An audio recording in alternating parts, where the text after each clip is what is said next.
और भावपूर्ण हैं। हम भावपूर्ण हों, इसके लिए मैं एक प्रार्थना आप सबसे करूंगा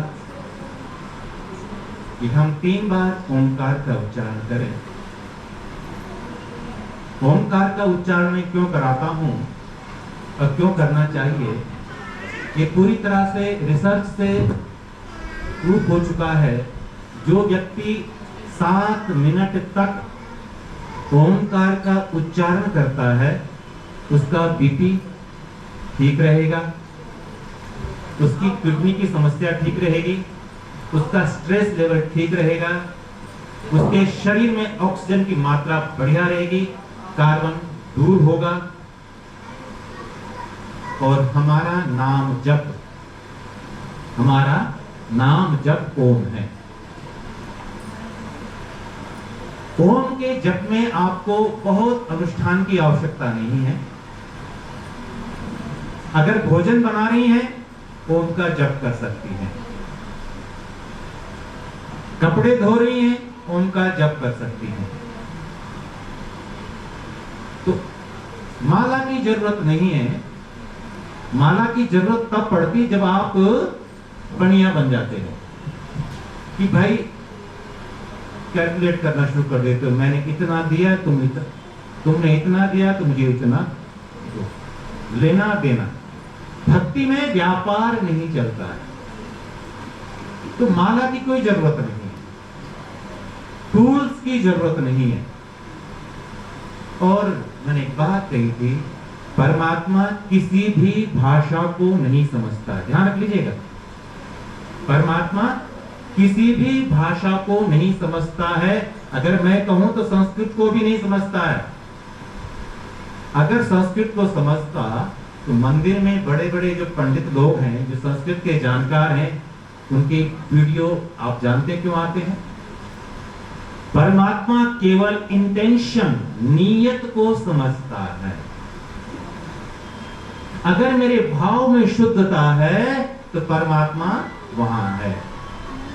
तो मैं भावपूर्ण, जैसे एक मां की गोद में बैठ करके एक संतान अपने को बहुत अधिक सुरक्षित महसूस करती है कि अब मेरा कोई कुछ भी बच्चा गली में पीट के आएगा और मां की गोद में बैठ जाता है, सोच अब तो कोई मेरा कुछ बिगाड़ नहीं सकता। होता है नहीं होता? तो उसी तरह से हमें ओंकार के 3 बार के उच्चारण इस भावना के साथ कि मैं सबकी मां है, मेरी भी मां है, आपकी भी मां है, हमारी मां की भी मां है, उसकी गोद में बैठ करके अफर्मेशन, सारा खेल है अफर्मेशन का, बिलीफ सिस्टम का। इस विश्वास के साथ वो मेरे सारे दुखों को हरने वाला है, मेरे जीवन में सुख, ऐश्वर्य, संपदा, विश्वास, धैर्य को प्रदान करने वाला है, और मुझे तो पहले से ही सब कुछ मिला हुआ है। आप देखिए, कोरोना ने एक बात सिखाई है, कोरोना ने एक बात सिखाई है कि हम बचे हुए हैं, ये परमात्मा की कृपा है। हम बचे हुए हैं, ये परमात्मा की कृपा है। इसलिए परमात्मा के प्रति कृतज्ञता के भाव बहुत जरूरी है। हमारे साथ दिक्कत क्या है, हम उसको सफलता मानते हैं जो हमारे पास नहीं है। सच्ची सफलता यह है जो मेरे पास है उसकी मैं वैल्यू समझूं। तो वैदिक चिंतन, वैदिक विज्ञान वर्तमान पर काम करता है, न कि भविष्य पर। इसीलिए ईश्वर का एक नाम है काल। क्या नाम है? काल। और इसीलिए उज्जैन में कौन सा मंदिर है? महाकाल का। एक्चुअली में काल एक ही है, वर्तमान। काल कौन सा है?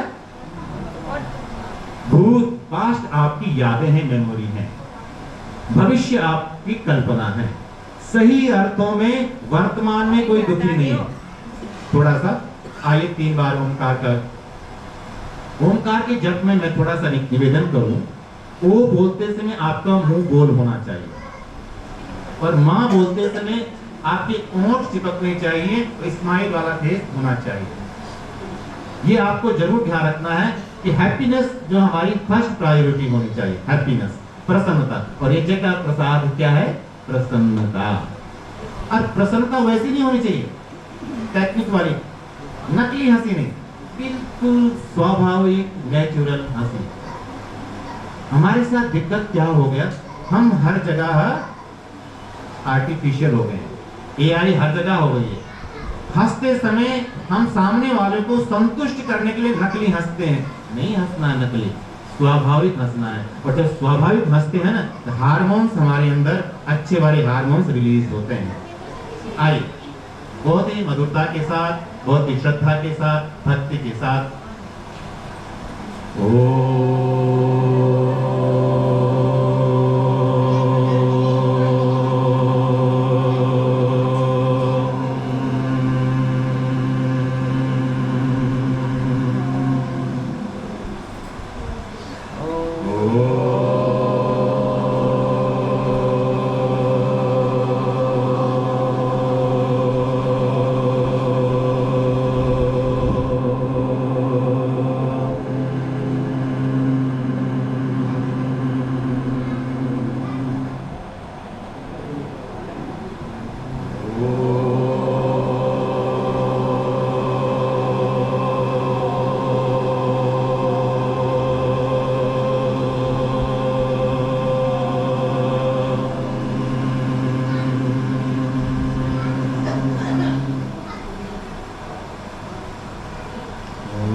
यश्चातिष्ठति स्वर्यस्य च केवलं तस्मै ज्येष्ठाय ब्रह्मणे नमः।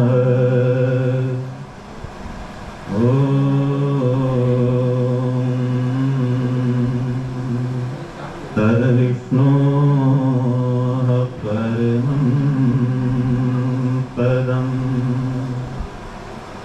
सदा पश्यन्तु सूरयः दिवि चक्षुराततं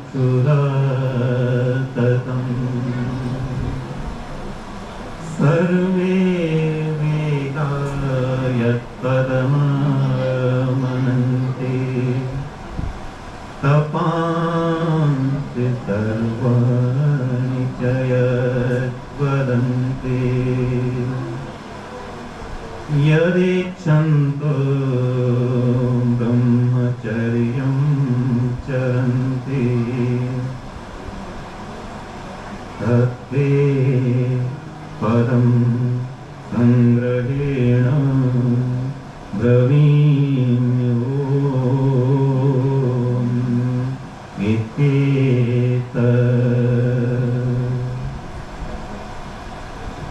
यो अन्तर्बहिश्च मम नित्यविभाति साक्षी वाचं प्रसुप्तमपि यः पुनरुच्चहार प्राणेषु चेतनरसप्रभं दधानः वन्दे त्वमादिपुरुषं प्रणतोऽस्मि नित्यं प्रणतोऽस्मि नित्यम्।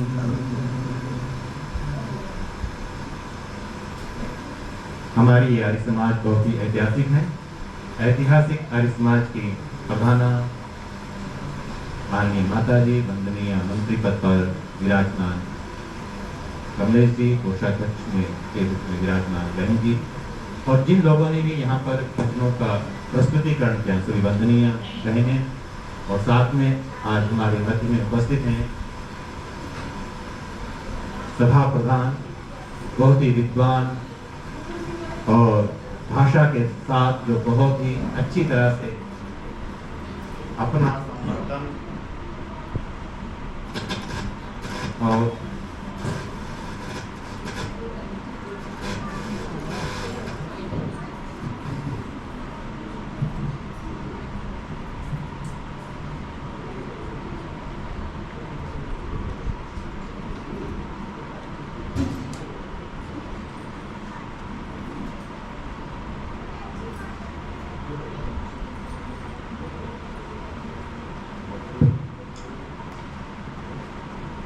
दिल्ली सभा के प्रधान, बहुत ही विद्वान, योग्य और कुशल नेतृत्व से भरपूर आदरणीय भ्राता धनपाल जी और की पत्नी समादरणीय बहन बीना जी, समुपस्थित सभी सुधी मातृवृंद, भगिनी और भारत के भविष्य और विश्व की आशा के केंद्र में विद्यमान सभी बालक बालिकाएं,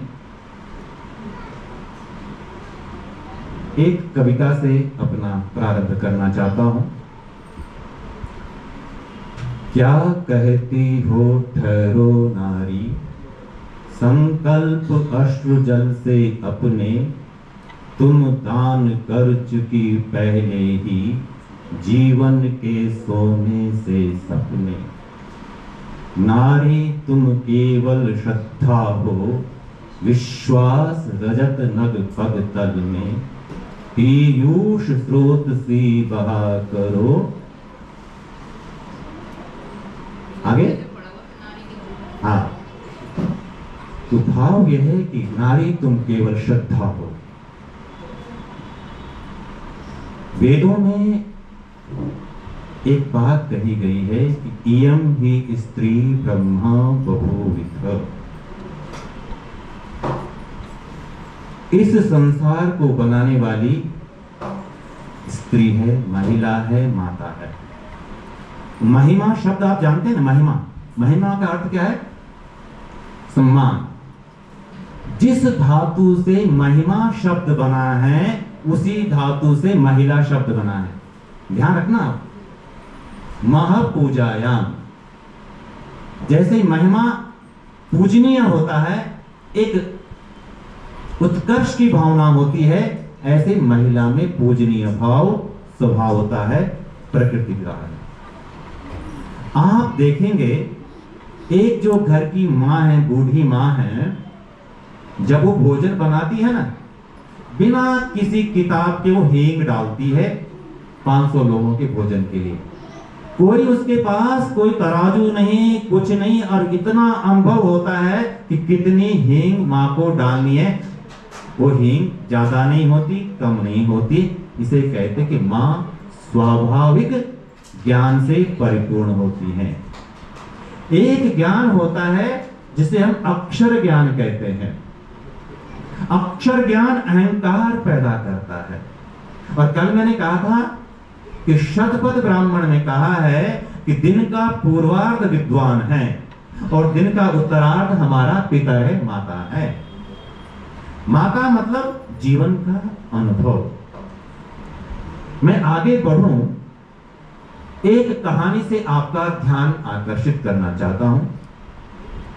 आपने ये बल्ब देखे होंगे। इन बल्ब के बनाने वाले का नाम क्या है? Thomas Alva Edison. Thomas Alva Edison, इस बच्चे की उम्र अभी 3 साल 4 साल की है। वैसे थॉमस एल्वा अभी 3-4 साल का, 5 साल का बच्चा है और जिस स्कूल में पढ़ता है बहुत ही कमजोर बच्चा है। टीचर ने, स्कूल मैनेजमेंट ने देखा कि इसके कारण मेरे घर में, मेरे स्कूल में थोड़ा सा माहौल ठीक नहीं बन पा रहा है। तो स्कूल मैनेजमेंट ने एक लेटर तैयार किया, एक पत्र तैयार किया और उस बालक को बुलाया ऑफिस में, प्रिंसिपल के ऑफिस में, कि ये लेटर, ये पत्र अपनी मां को देना। बालक घर जाता है, लिफाफा बंद था और उस पत्र को अपनी मां को देता है। मैंने आपसे जो कहा था ना कि मां ब्रह्मा है, क्रिएटर है। मां ने पत्र देखा, बच्चे ने कौतूहल पूछा, मां इस चिट्ठी में, इस पत्र में क्या लिखा है? मां ने कहा, स्कूल के प्रिंसिपल ने लिखा है कि तुम बहुत बुद्धिमान हो, तुम बहुत ही बुद्धिमान हो, बहुत ही योग्य हो, तुम्हारे लायक यहाँ टीचर नहीं है। ऐसे स्कूल की व्यवस्था करो जहां अच्छे स्किल्ड टीचर हो। मां ने ये कहा। शब्द ब्रह्म होते हैं और मां बोले ना तो विश्वास होता है। मां ने कहा कि तुम बहुत बुद्धिमान हो और तुम्हारे लिए स्कूल चेंज करना होगा। समय गया, आया गया। बहुत दिनों बाद थॉमस एल्वा एडिसन का नाम हो जाता है साइंस की दुनिया में कि एक इतना बड़ा साइंटिस्ट धरती पर आया है जिसने बल्ब की रिसर्च की है, आविष्कार किया है। एक दिन थॉमस एल्वा एडिसन के मन में हुआ, मां का देहांत हो चुका है, कि चलो मैं मां की अलमारी को सर्च करता हूं, रिसर्च करता हूं, ढूंढता हूं। और ढूंढने लगे क्या कोई काम की चीज हो। और तब उसने वहां देखा कि वहां एक चिट्ठी मिली और उस चिट्ठी में क्या लिखा है। जब उसने चिट्ठी खोली तो उसमें लिखा था कि तुम्हारा बच्चा मानसिक रूप से बहुत कमजोर है, ये हमारे स्कूल के स्टैंडर्ड के अनुकूल नहीं है, इसलिए हम इसका नाम काट रहे हैं। थॉमस एल्वा एडिसन ने कहा, मुझ मानसिक कमजोर व्यक्ति को साइंटिस्ट बनाने वाली मेरी मां है। मेरी मां ने मुझे साइंटिस्ट बनाया है। तो एक निवेदन है आप सबसे। एक होता है परसेप्शन, धारणा, एक होता है प्रोबेबिलिटी, संभावना। आपको अपने बच्चों में भविष्य गढ़ना है और भविष्य गढ़ने के लिए क्या करना होगा? स्वयं की चिंतनशीलता को ठीक रखना होगा।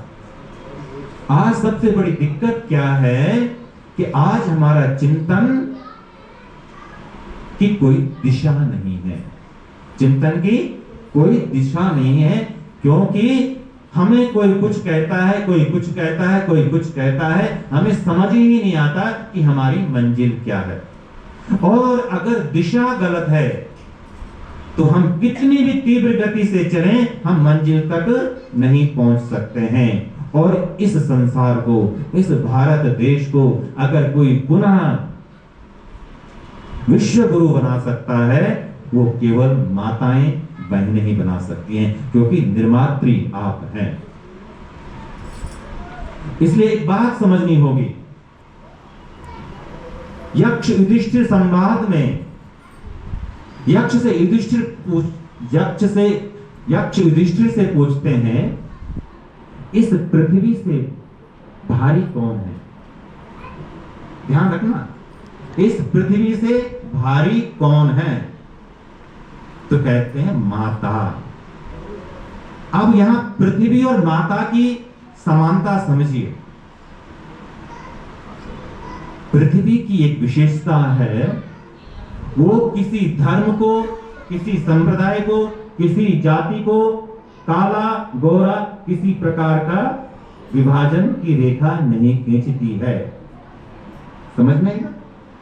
पृथ्वी का पहला काम है, कोई भी हो उसको आश्रय देती है। दूसरा, हम पृथ्वी पर इतनी गंदगी फैलाते हैं, कार्बन फैलाते हैं, फिर भी पृथ्वी हमें टोकती नहीं, रोकती नहीं है। तीसरा कारण क्या है?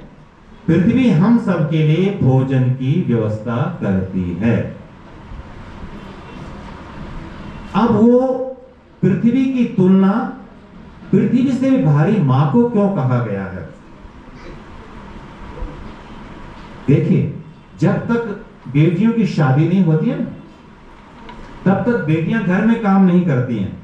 बहुत करती हैं, कम करती हैं, थोड़ा अपना घर है। शादी होने के बाद वही बेटी जब घर में संतान उत्पन्न हो जाती है, कमर दर्द हो रहा होगा, पेट दर्द हो रहा होगा, सिर दर्द हो रहा होगा, बांध करके सुबह बच्चों का ब्रेकफास्ट तैयार करती है। बहाना नहीं बनाती है, जानती है मेरी कमर में दर्द है, सिर में दर्द है, फिर भी अपने बच्चे के लिए भोजन बनाती है। महत्वपूर्ण चीज क्या है?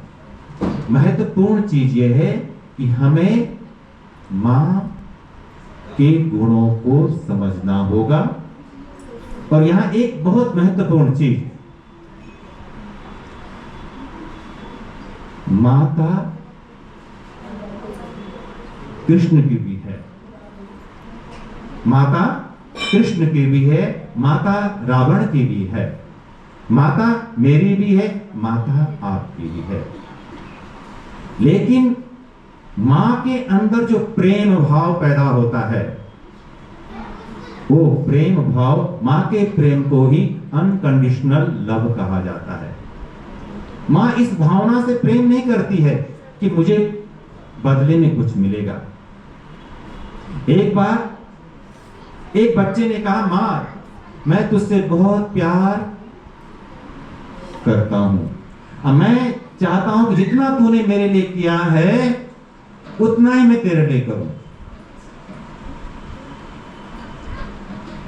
मां ने कहा, बेटा क्यों ऐसी बातें कर रहे हो?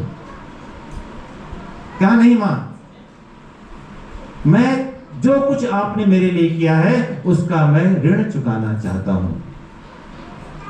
मां को लगा कि बालक को सबक भी सिखाना जरूरी है।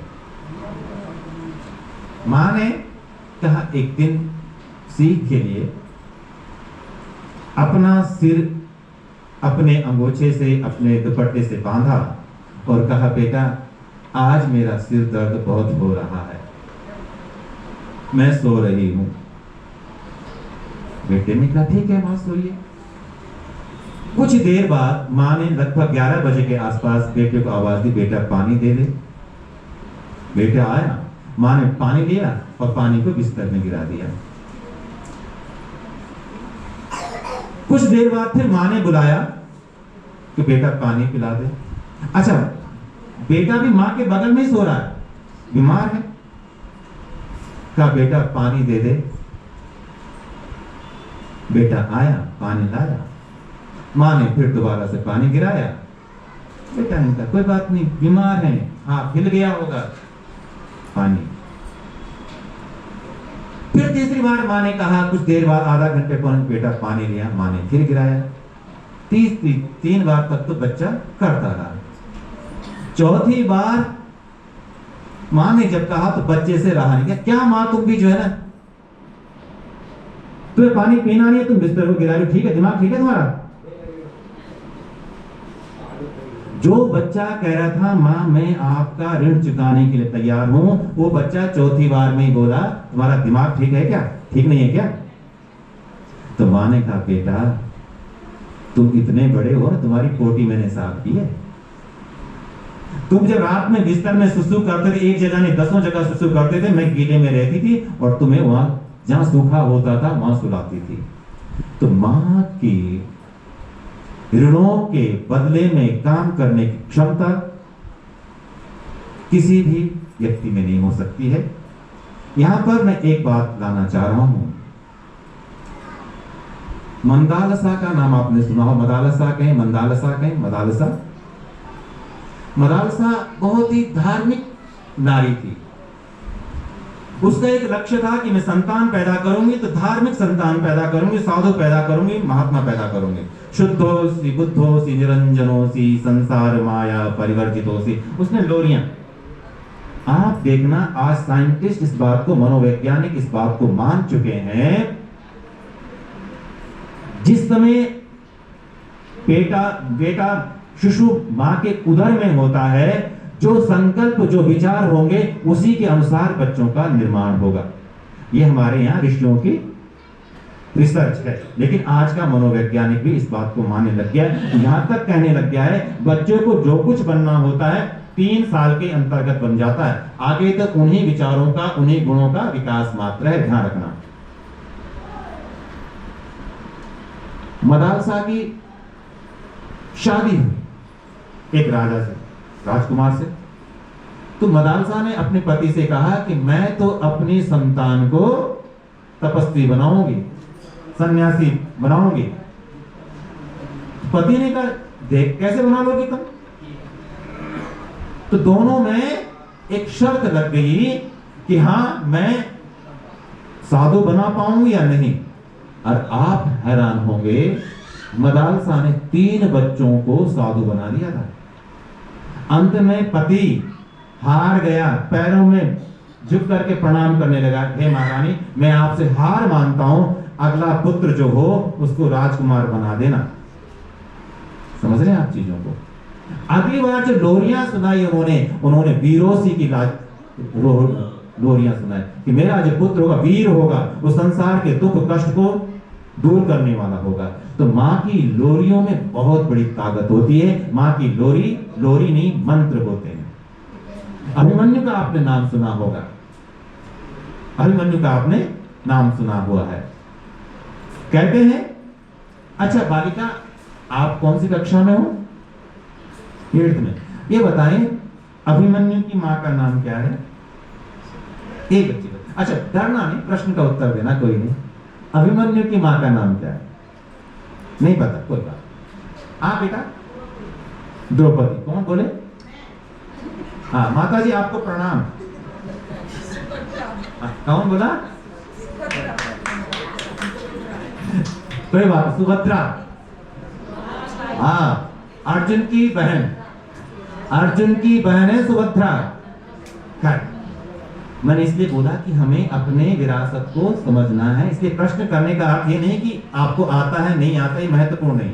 महत्वपूर्ण चीज ये है कि हमें चीजों को याद भी रखनी है। कहते हैं सुभद्रा के पति अर्जुन ने उनको चक्रव्यूह वेदन सिखा रहे थे। लास्ट का जब वापिस आना था तो सुभद्रा को नींद आ गई। देख लीजिएगा, तो ये महत्वपूर्ण चीज है कि आपके विचारों का। अब एक महत्वपूर्ण चीज पर आते हैं कि माताएं, एक निवेदन है आपसे, आप जब भोजन बनाती हैं ना, उसको भोजन मत समझिए, उसको नैवेद्य समझिए। जैसे पौराणिक लोग अपने, उनका एक कृष्ण का स्वरूप, छोटा स्वरूप होता है, क्या बोलते हैं उसको? छोटा विग्रह, छोटे से मूर्ति होती है श्री कृष्ण की, लड्डू गोपाल। आप उस लड्डू गोपाल की बजाय अपने घर में जो छोटे छोटे बच्चे हैं इनको लड्डू गोपाल मानिए और इनको नैवेद्य खिलाइए। नैवेद्य खिलाने से क्या होगा? इन बच्चों के अंदर ऊर्जावान संस्कार आएंगे। पर उसके लिए क्या करना होगा? नैवेद्य बनाने का एक नियम है कि आपको नहा धो करके ही पाकशाला में जाना है।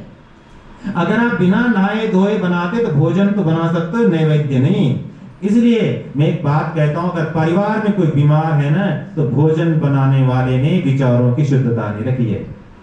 अगर विचारों में शुद्धता होगी तो भोजन नहीं, वो नैवेद्य होगा जो भगवान को हम समर्पित करते हैं। तो माताओं बहनों, जब भी भोजन बनाएं इस भावना के साथ बनाएं कि मैं अपने जीवित लड्डू गोपाल के लिए नैवेद्य प्रसाद की तैयारी कर रही हूं, और ओम का जप करते हुए उसमें आप अभिमंत्रित कीजिए। अब उस भोजन को अभिमंत्रित कीजिए, मंत्रों का उच्चारण कीजिए। और जब आप मंत्रों का उच्चारण करेंगे तो भोजन नहीं होगा, नैवेद्य होगा।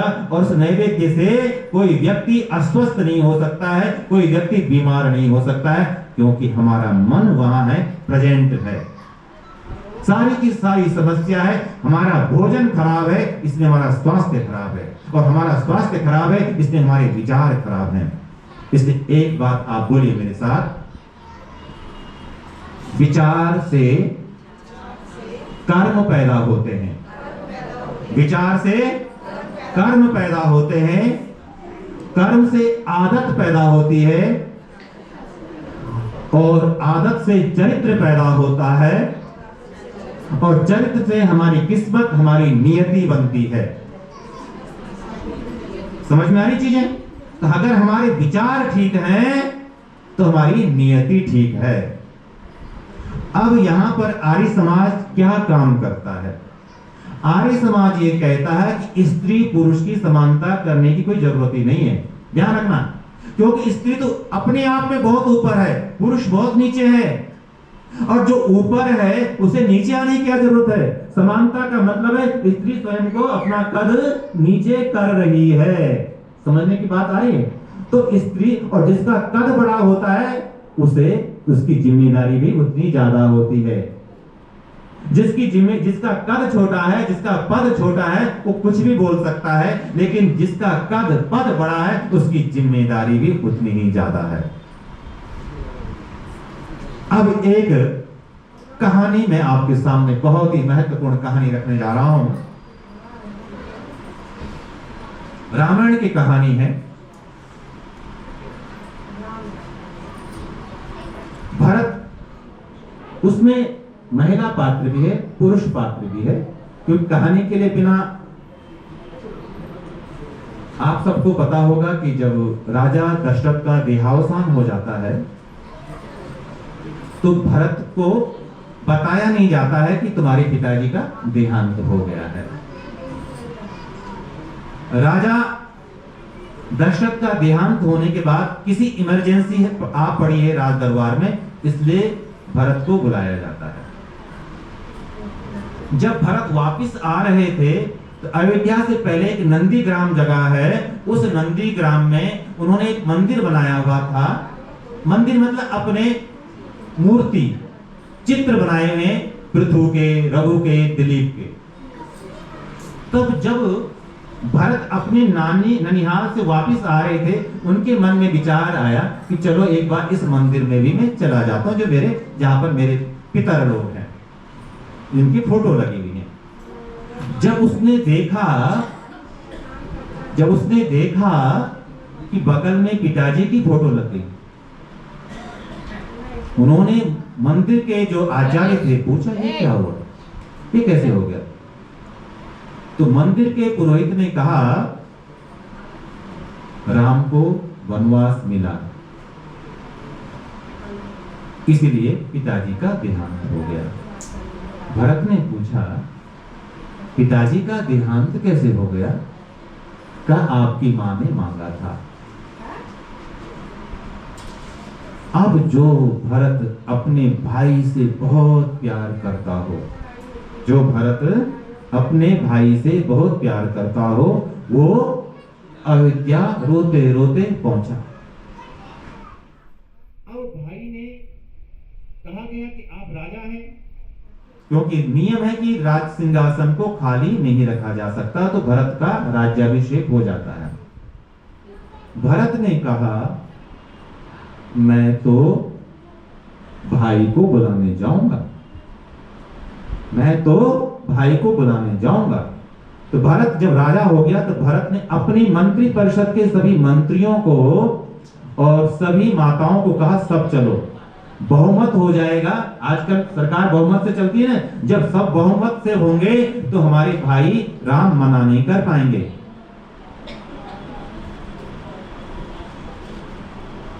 भरत चलते हैं, राम चित्रकूट में रुके हुए हैं। भरत चलते हैं और चलने से पहले एक महर्षि भरद्वाज का आश्रम आता है, और महर्षि भरद्वाज के आश्रम में वो महर्षि भरद्वाज के सामने जाते हैं। महर्षि ने देखा, भरद्वाज ऋषि ने देखा कि महाराज भरत बन चुके, कि महाराज का चेहरा कुछ कुम्हलाया हुआ है, कुछ दुखी सा है।